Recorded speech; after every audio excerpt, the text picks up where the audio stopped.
In this video, I'm going to show you how to fix Telegram this group can't be displayed.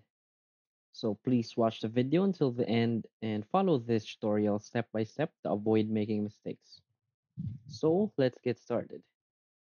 If in any case, when you go open your Telegram app and a group or a image or any video and you get a text message that says this group can't be displayed or this content can't be displayed, this is because maybe your Telegram account is filtering sensitive content.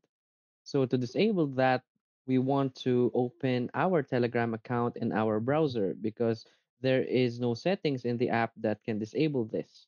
So first we need to open our browser and you want to go to web.telegram.org. Then you want to log in into your account and you will go to a page that looks like this. So from here, you just want to tap on the three lines on the upper left corner of the screen and just select settings.